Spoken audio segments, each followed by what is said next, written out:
It is mind-blowing to me that people still care more about skincare than your philosophy in life. Skincare products over philosophy, by the way. That is on capitalism. I can share both, it's not a problem, right? I can share the skincare later on, but for now we are going to talk about philosophy. This is Dawn Angela. Welcome back to my channel. I know I'm so close to the camera. This is how I want it to be. I want us this close so that we are connected, okay? Now I have a question. I have a little question. Have you ever been surrounded by people and still felt completely alone, right? And that is not because nobody was there, or not because nobody loved you, but because the conversation just never seemed to reach the place your mind naturally goes. I've been thinking about this term recently. It talks about something called intellectual loneliness, and I don't think it's about being smarter than other people. I think it's about what happens when your mind begins asking questions that don't have simple answers, okay?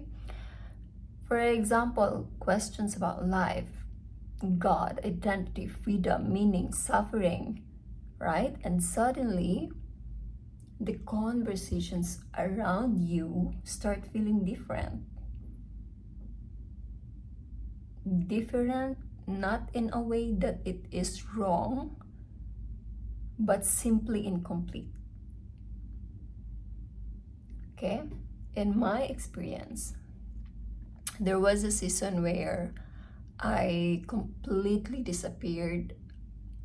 As I shared before, I deleted my social media, I isolated myself, I stopped sharing, I stopped being visible, and at first I thought I was protecting myself from all of these idiots. But looking back, I think I was also trying to make myself easier to understand, right? Because when you are someone who constantly thinks, who constantly reflects, questions, and examines life, it can become exhausting. And to me, yeah, it can be exhausting to me and to other people. And people normally want quick answers, but philosophers know that the most important questions rarely have quick answers. The deeper the question, the more uncomfortable uncertainty becomes. And yet uncertainty is where growth happens. Our society, we are just obsessed with certainty, okay? As if there are secrets to things, or as if there's a secret to life, and this is how you're going to change, this is how you can become successful. As if. One thing I noticed is that many people don't want understanding. They just want certainty. And because certainty feels safe, while understanding requires humility. Understanding requires admitting things such as, I might be wrong. There may be more to this, right? Or I haven't seen the whole picture. I don't really know what's going on. And that's difficult because certainty protects the ego. But our curiosity transforms it. And this is why throughout history, many thinkers were rejected, not because they were wrong, but because they disturb certainty. They disturb the norms in the society.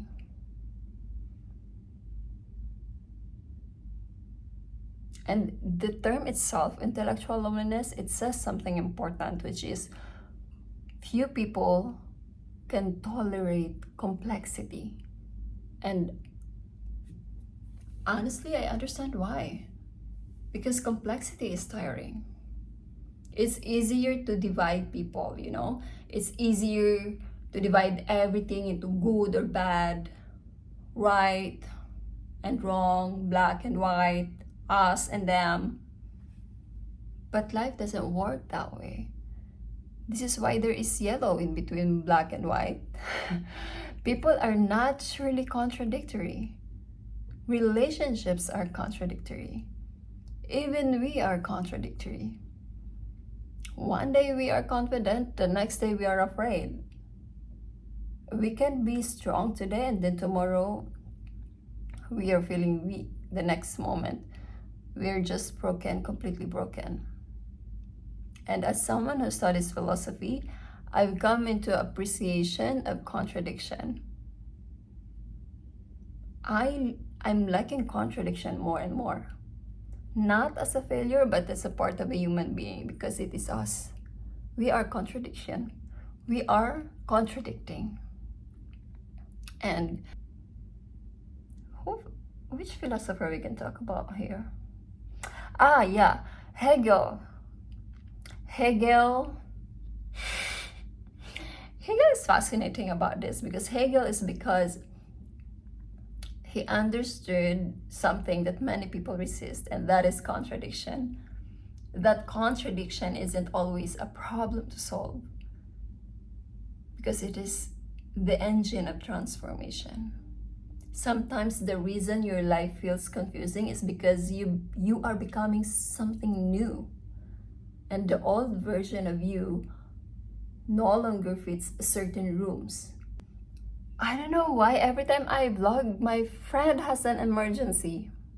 All of a sudden, I have to put my attention into her. Day, can you give me this time? I'm vlogging. Balikan kita mamaya, ha? Okay? The old version no longer fits. The new version isn't fully formed. And you are standing in between. Right? Andito ka. That space, okay, can feel lonely. But I want you to know that it can also be sacred. That's you. You are sacred. You're in the transformation of sacredness. However, there is an important warning here, because when people talk about intellectual loneliness, sometimes it becomes arrogance. And that is a trap, because intelligence doesn't make anyone more valuable, okay? I don't think I am more valuable compared to my relatives, even if I am the only one in the family who went to university.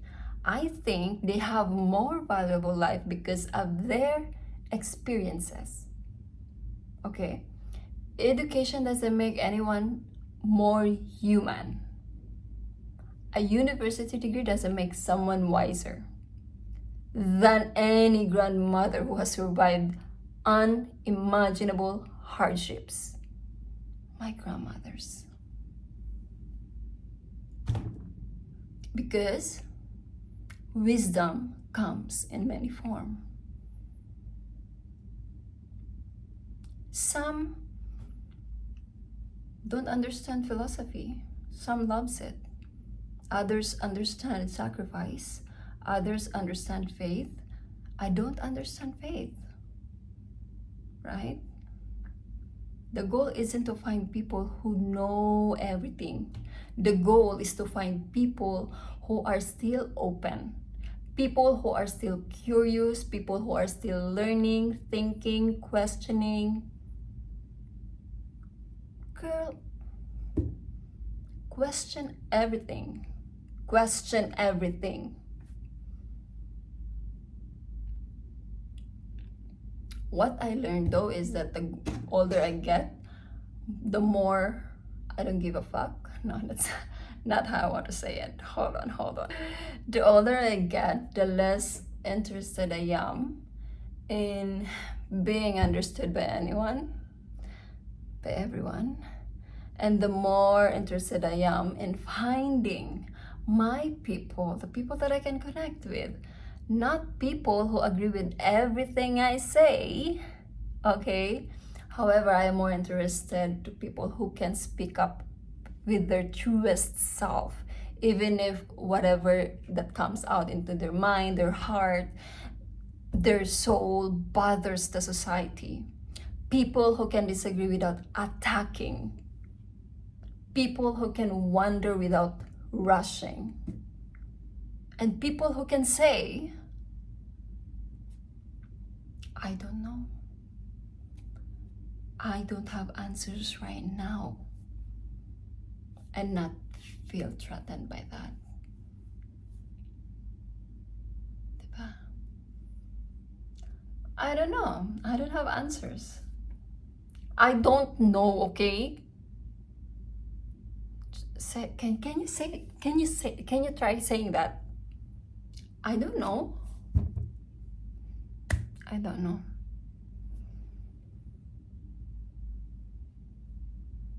I have no clue, man.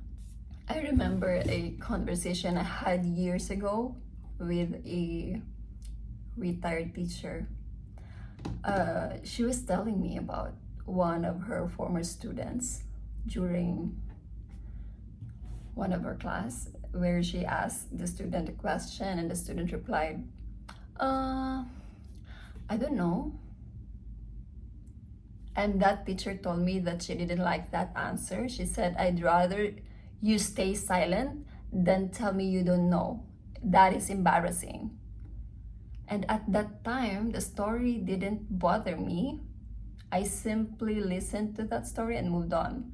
But it's funny how certain conversations stay with us, because years later, I still remember that moment. And now after studying philosophy, I see that story very differently. Because the more I learn, the more I realize that saying I don't know is not a weakness. In many cases, it's one of the bravest things a person can say and admit to the world. Because most people feel pressured to have an answer. And we live in a culture that rewards certainty. People would rather sound confident than admit a confusion. They would rather defend a position than explore a question. But philosophy taught me that genuine thinking begins precisely at the moment we admit the limits of what we already know.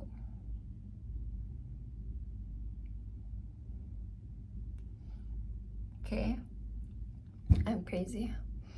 I know, but Socrates built an entire philosophy around this insight. His wisdom was not that he knew everything. He kept asking questions, but he recognized how much he did not know. There is a certain humility in saying, I don't know. There is honesty in it. There is intellectual courage in it. And because when you admit that you do not know, you open yourself into learning. You become curious instead of defensive. And you begin seeking understanding rather than protecting your ego. So it's like, for example, you are new to the job and then someone is training you to your new job, right? And then you won't ask a question because that will hurt your ego. But actually, if I am the trainer, I would love to hear questions from you. This is why most of the teachers at school, they get excited when their students ask questions, because that only means that the students are curious, the students are learning. When you stop asking questions, you stop learning. Yeah? Today, I would much rather sit with someone who can say, I don't know. Yes. Than someone who always has an answer for everything. because you're just not you're not challenging me, you know. One is performing certainty, the other is still thinking, and I like the one that is still thinking. And if you've been feeling lonely lately, maybe it's not because something is wrong with you. You have grown beyond conversations that no longer nourish you, and that is normal. But don't make the mistake of believing you are alone, okay? Because there are people out there asking the same questions. Me, for example, I am still questioning things, questioning the same assumptions, searching for same depth. Keep learning, keep questioning, keep thinking. Because the goal is not to have all the answers, okay?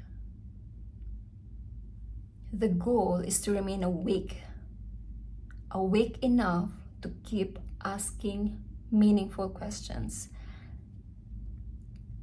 And maybe that's where real connection towards others begins. This is why I can say philosophy is not dead. Philosophy is not dead because questions still exist. Thank you for watching. Till next time.